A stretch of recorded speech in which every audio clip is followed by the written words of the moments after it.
Good morning to all of you. हम लोग stability of nucleus जो हमारा टॉपिक है इसे हमने स्टार्ट करना था बेसिकली। ये अकॉर्डिंग टू सिलेबस हमारा सेकंड पार्ट है, सेकंड टॉपिक है। और इसमें हमें अलग अलग कंसेप्ट और अलग अलग थ्योरीज को डिस्कस करना है जो स्टेबिलिटी ऑफ न्यूक्लियस को एक्सप्लेन करेंगे। तो जैसा कि हमने लास्ट लेक्चर में भी करा था, पहला टॉपिक मैं अभी कवर कर रहा हूँ, इवन और nature of number of protons and neutrons. दूसरा टॉपिक जो इसके बाद हम करेंगे आज, neutron to proton ratio. Then binding energy, जिससे जुड़े हुए कंसेप्ट हैं कुछ, mass defect, packing fraction etcetera. सबसे पहले हम देख रहे हैं अभी even odd nature of number of protons and neutrons. In general ये कह सकते हैं कि जो नंबर ऑफ न्यूट्रॉन्स और किसी न्यूक्लियड में, वो कहीं ना कहीं उस न्यूक्लियड की स्टेबिलिटी को प्रभावित करते हैं। ये पहला पॉइंट लिखा है मैंने। और दूसरा पॉइंट क्या लिखा है कि जो स्टेबल न्यूक्लियड्स होते हैं, ये जो एक फ्रीक्वेंसी डिस्ट्रीब्यूशन डेवलप करा गया फॉर स्टेबल न्यूक्लियड्स, जिसमें हमने अलग अलग न्यूक्लियड्स को क्लासिफाई करा है उनके atomic number, number of neutrons और मास नंबर के हिसाब से। अगर एटॉमिक नंबर इवन होता है, नंबर ऑफ न्यूट्रॉन्स इवन होते हैं, तो मास नंबर भी इवन होगा। और ऐसे अप्रोक्सीमेट न्यूक्लियड्स, टोटल जो स्टेबल न्यूक्लियड्स होते हैं उनमें से 165 न्यूक्लियड्स का केस ऐसा ही होता है। और यहाँ पे कुछ एग्जांपल्स हैं। देन अगर एटॉमिक नंबर इवन होगा, नंबर ऑफ न्यूट्रॉन्स ऑड होंगे। मास नंबर, क्योंकि मास नंबर दोनों का सम होता है तो ऑब्वियस है कि मास नंबर ऑड होगा। और ऐसे न्यूक्लियड जो होते हैं उनका लगभग नंबर, अप्रोक्सीमेट नंबर 55 होता है। और ये कुछ एग्जांपल्स हैं। देन एटॉमिक नंबर ऑड होगा, नंबर ऑफ न्यूट्रॉन्स इवन होंगे, मास नंबर ऑड होगा, तो ऐसे न्यूक्लियड्स 50 होते हैं। और ये यहाँ पे कुछ फिर एग्जांपल्स मैंने साइड करें। और ऐसे न्यूक्लियड जिनका एटॉमिक नंबर ऑड हो, यानी नंबर ऑफ प्रोटॉन्स ऑड हो, नंबर ऑफ न्यूट्रॉन्स ऑड हो, और टोटल मास नंबर इवन होगा, क्योंकि ऑड ऑड को जोड़ करके इवन मिलता है हमें। ऐसे न्यूक्लियड सिर्फ 4 होते हैं। और ये चारों के एग्जांपल मैंने यहाँ पे लिखा है, एक्सेट्रा मुझे नहीं लिखना चाहिए यहाँ पर। ये सिर्फ 4 न्यूक्लियड जैसे ही होते हैं यहाँ पे। सो ये एक जनरल डिस्ट्रीब्यूशन था स्टेबल न्यूक्लियड्स का, जो स्टेबल होता है। और इसमें हम जो कंक्लूजन था हमारा वो ये था कि ज्यादातर न्यूक्लियड्स वो स्टेबल होते हैं जिनका नंबर ऑफ प्रोटॉन्स और नंबर ऑफ न्यूट्रॉन्स इवन होता है। तो इससे एक हमें ये आइडिया लगता है कि कहीं ना कहीं न्यूक्लियस के अंदर इलेक्ट्रॉन और प्रोटॉन का क्या हो रहा है, पेयरिंग हो रहा है किसी तरीके से। कि जैसे कोई न्यूक्लियड है, उसके अंदर प्रोटॉन्स प्रेजेंट है, न्यूट्रॉन्स प्रेजेंट है, ठीक है। इनका जो डिस्ट्रीब्यूशन है वो कहीं ना कहीं इनकी पेयरिंग से प्रभावित होता है। मतलब जो न्यूक्लियड्स होते हैं, अगर वो पेयर हो पा रहे हैं तो सिस्टम जो होगा ज्यादा स्टेबल होगा। और अगर वो पेयर नहीं हो पा रहे हैं, न्यूक्लियड की स्टेबिलिटी जो है ये कहीं ना कहीं से N dash N and P dash P pairs पर डिपेंड करती है। ये पहला कंक्लूजन है या पहला ऑब्जर्वेशन है जो हम यहाँ पे देख पा रहे हैं। और दूसरा कंक्लूजन जो यहाँ पे लिखा था कि जो टोटल नंबर ऑफ स्टेबल न्यूक्लियड्स होते हैं, जिनका नंबर ऑफ प्रोटॉन्स और नंबर ऑफ न्यूट्रॉन्स इवन होता है, वो ज्यादा होते हैं। ये 165 होते हैं। और ऐसे न्यूक्लियड जिनमें या तो नंबर ऑफ प्रोटॉन्स या नंबर ऑफ न्यूट्रॉन्स इवन होते हैं, वो लगभग 1/3 होते हैं। जैसे हम यहाँ पे देख रहे हैं कि जो इवन इवन वाले हैं इनकी वैल्यू 165 है। और ये चाहे नंबर ऑफ प्रोटॉन ऑड हो या नंबर ऑफ न्यूट्रॉन ऑड हो, इसमें ये लगभग 50 के आसपास है। तो 1/3 लगभग वैल्यू है। तो इसका मतलब है कि प्रोटॉन और न्यूट्रॉन भी कहीं ना कहीं किसी तरह से पेयर कर सकते हैं, या उनका जो प्रभाव है स्टेबिलिटी के लिए वो भी एक जैसा ही है। तो ये कुछ कंक्लूजन थे। फिर हमने देखा था कि अगर हम किसी आइसोटोप में 2 प्रोटॉन या 2 न्यूट्रॉन्स को ऐड करते हैं, 2 प्रोटॉन या 2 न्यूट्रॉन्स को ऐड करा जाएगा, तो हमें जो रिजल्टिंग आइसोटोप होगा वो भी वैसा ही होगा जैसा ओरिजिनल आइसोटोप का होगा। तो अगर ओरिजिनल आइसोटोप जो था वो स्टेबल रहा होगा, तो 2 प्रोटॉन ऐड करने के बाद या 2 न्यूट्रॉन ऐड करने के बाद भी हमें स्टेबल आइसोटोप मिलेगा। तो इसके लिए भी मैंने आप लोगों को पहले केस बताया था। ये कुछ इस तरह से था कि अगर हमारा आइसोटोप जो है, ओरिजिनल आइसोटोप जिसकी हम बात कर रहे हैं, वो स्टेबल है, 2 न्यूट्रॉन को ऐड करते हैं और 2 प्रोटॉन को ऐड करते हैं, तो जो हमें आइसोटोप मिलेगा ये भी स्टेबल मिलेगा। लेकिन अगर हम इस केस में अगर 1 प्रोटॉन को ऐड करते हैं, ठीक है, प्लस कर रहे हैं हम 1 प्रोटॉन को और 1 न्यूट्रॉन को और 1 न्यूट्रॉन को ऐड करते हैं, फिर 1 प्रोटॉन को ऐड करते हैं। इन सारे केसेस में अगर ओरिजिनल आइसोटोप स्टेबल है, तो जो हमें इसके बाद का आइसोटोप जो मिलेगा वो अनस्टेबल मिलेगा। इस पे मैंने एक दो क्वेश्चन भी आप लोगों से डिस्कस करे थे। तो जैसे बोरोन 10 5 है, इसमें 2 न्यूट्रॉन्स को ऐड करा जाएगा अगर, तो हमें बोरोन का हायर आइसोटोप 12 5 मिल जाएगा। तो ये स्टेबल होता है, इसका मतलब ये भी स्टेबल होगा। यहाँ पे मैंने नियॉन का एक केस दे रखा है और इसमें हम देख रहे हैं कि नियॉन 2010 जो होता है एक स्टेबल आइसोटोप होता है और इसमें एक न्यूट्रॉन को ऐड करा गया है यहाँ पे।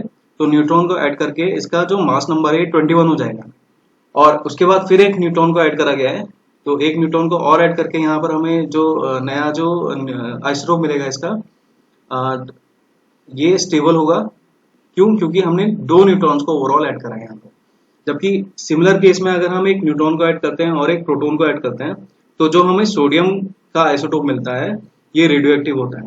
तो दूसरा जो फाइनल होगा, एक न्यूट्रॉन और एक प्रोटॉन को ऐड करके वो रेडियो एक्टिव हो जाएगा। हो सकता है कि ओरिजिनल रेडियो एक्टिव रहा हो, तो अगर आप एक न्यूट्रॉन और प्रोटॉन को ऐड करोगे तो जो फाइनल मिलेगा वो स्टेबल मिलेगा। तो ये पहला कंसेप्ट था जो अभी तक हमने देखा। अब हम इसके बाद न्यूट्रॉन टू प्रोटॉन रेशो देख रहे हैं। ये जो प्लॉट है, ये जो कर्व है, इसको सीक्रेट प्लॉट बोलते हैं। और यहाँ पे हमने क्या करा है, जो अलग अलग एलिमेंट्स होते हैं उनके एटॉमिक नंबर यानी नंबर ऑफ प्रोटॉन्स, ये जो इसको हमने एक्स एक्सिस में लिया है और वाई एक्सिस में नंबर ऑफ न्यूट्रॉन को लिया है और यहाँ पर अलग अलग आइसोटोप्स को प्लॉट करा गया है। जैसे कोई आइसोटोप है, कोई एलिमेंट है, जैसे मैं एक कार्बन का आइसोटोप लेता हूँ जैसे C12 6, तो एक्स एक्सिस में हमने 6 वैल्यू देख ली होगी, ठीक है, 6 वैल्यू कहीं पे देख ली होगी कि भाई ये 6 वैल्यू है और मास नंबर कितना है, 12 है। तो 12 में से 6 माइनस करेंगे तो नंबर ऑफ न्यूट्रॉन्स पता चल जाएंगे, यानी कि वो क्या हो जाएगा 6। तो यहाँ पर भी हमने क्या लिया होगा, 6 लिया होगा।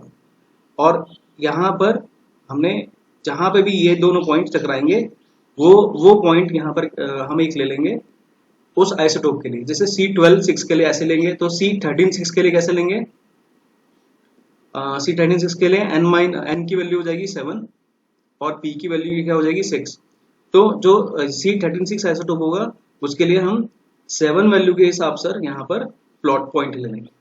तो ऐसे अलग अलग जितने भी एलिमेंट्स हैं हमारे पास, उन सारे एलिमेंट्स के n और p वैल्यू के हिसाब से उनको जब प्लॉट करा जाता है तो हमें इस तरह का डिस्ट्रीब्यूशन मिलता है जैसे मैंने यहाँ पे प्रेजेंट करा है। इस डिस्ट्रीब्यूशन में हम लोग देख रहे हैं कि एटॉमिक नंबर 20 यानी z की वैल्यू 20 तक, यहाँ पे मैंने एक लाइन ड्रॉ करी है, ये जो लाइन है इसको मैंने एक आर्बिटरी 20 वैल्यू ले लिया है। तो यहाँ तक जो स्टेबल न्यूक्लियोइड्स होते हैं उनके लिए n/p की वैल्यू क्या होती है, 1 होती है, ठीक है। तो जैसे C12 6 लिया था तो वो ऑब्वियसली इसी लाइन पे लाई करेगा यहाँ पे। और जब एटॉमिक नंबर 20 से ज्यादा होने लग जाता है तो ये लाइन जो थी इसको मैंने एक्सटेंड कर दिया, n/p वैल्यू को एक्सटेंड कर दिया, तो ये अब मैंने डॉटेड बनाई है आगे करके। और क्योंकि जैसे जैसे एटॉमिक नंबर बढ़ता जाता है तो अलग अलग एलिमेंट्स के नंबर ऑफ आइसोटोप्स भी बढ़ते चले जाते हैं। अगर हम कार्बन की बात करें तो कार्बन के 2 या 3 स्टेबल आइसोटोप्स होते हैं, लेकिन अगर हम नीचे चलते चले जाएं, जैसे अगर हम मैग्नीज की बात करें या आयरन की बात करें, तो इनके बहुत सारे स्टेबल आइसोटोप्स होते हैं, मतलब सॉरी बहुत सारे आइसोटोप्स होते हैं। उनमें से कुछ स्टेबल होंगे, कुछ रेडियो एक्टिव होंगे। तो जो भी स्टेबल आइसोटोप्स होंगे एलिमेंट्स के, हैवियर एलिमेंट्स के, वो ये जो स्टेबिलिटी रीजन मैंने शो करा है ये इस रीजन में लाई करेंगे। ये सारे के सारे एलिमेंट्स क्या होंगे, इसी जो स्टेबल होंगे वो इस स्टेबिलिटी रीजन में लाई करेंगे। वरना वो आइसोटोप क्या होगा, इसके स्टेबिलिटी रीजन के ऊपर की तरफ या स्टेबिलिटी रीजन के नीचे की तरफ लाई करेगा। ये जो स्टेबिलिटी रीजन होता है इसके लिए लगभग n/p की वैल्यू जो होती है एवरेज, मतलब लगभग वैल्यू 1.6 से 1.3 होती है। तो ये जो रीजन होता है स्टेबिलिटी रीजन, इसमें n/p का रेशियो जो होगा ये 1.6 से 1.3 तक हो सकता है। अगर किसी न्यूक्लियोइड के लिए n/p की वैल्यू 1.6 से ज्यादा है तो वो क्या होगा, इस रीजन में लाई करेगा, ये इस तरफ को लाई करेगा। और अगर n/p की वैल्यू 1.3 से कम है तो वो इस रीजन में कहीं पे लाई करेगा। तो 20 के बाद हमें 1.6 और 1.3 वैल्यू का ध्यान रखना पड़ेगा। और 20 से कम, एटॉमिक नंबर 20 से कम, हमें n/p वैल्यू 1 ही याद रखना पड़ेगा, n/p 1 ही याद रखना पड़ेगा। उससे ज्यादा अगर कोई n/p की वैल्यू 1 से ज्यादा होती है तो वो कहीं यहाँ पे लाई करेगा और वो अनस्टेबल होगा, रेडियो एक्टिव होगा। और अगर n/p की वैल्यू 1 से कम होती है वो तो नीचे लाई करेगा, तो वो अनस्टेबल होगा। तो मैं इस तरह से लिख सकता हूँ कि जो न्यूक्लियोइड्स स्टेबिलिटी रीजन में लाई करते हैं वो स्टेबल होंगे, परमानेंट होंगे। लेकिन जो न्यूक्लियाइड्स स्टेबिलिटी रीजन और या 20 से कम वाले एलिमेंट्स के लिए इनका N/P वैल्यू 1 से ज्यादा होगा, वो क्या होंगे, अनस्टेबल न्यूक्लियाइड्स होंगे। इस तरफ हमें क्या मिलेंगे, अनस्टेबल न्यूक्लियाइड्स, और इसके नीचे भी हमें क्या मिलेंगे, अनस्टेबल न्यूक्लियाइड्स मिलेंगे। जो न्यूक्लियाइड्स इस जोन में होंगे वो स्टेबल होंगे, और जो न्यूक्लियाइड्स इस जोन के बाहर होंगे ये वो रेडियो एक्टिव होंगे। मतलब ये अनस्टेबल है तो ये वाले रेडियो एक्टिव होंगे, यहाँ पे जो न्यूक्लियाइड्स होंगे वो भी रेडियो एक्टिव होंगे। और इनकी रेडियो एक्टिविटी का जो नेचर है ये N/P रेशियो से पता चलता है। तो दो केस राइज होते हैं कि अगर N/P जो है वो बहुत ज्यादा है, हायर है, तो अगर ऐसा केस होगा तो नंबर ऑफ न्यूट्रॉन जो होंगे वो नंबर ऑफ प्रोटॉन से ज्यादा होंगे।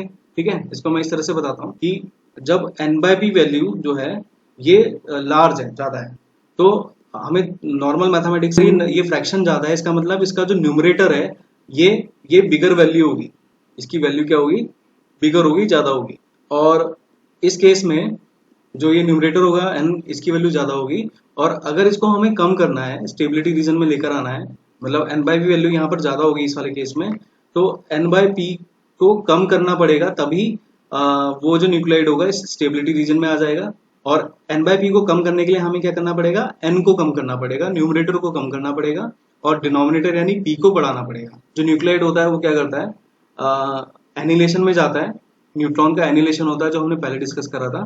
तो जैसे ये C14-6 का केस ले रहे हैं हम लोग, C14-6 में N/P की वैल्यू क्या होती है, 1.33 होती है। आप देख रहे हो यहाँ पे कि कार्बन के लिए नंबर ऑफ प्रोटॉन्स या एटॉमिक नंबर 6 है, तो ये वैल्यू तो यहाँ पर इस तरह से हो जाएगी।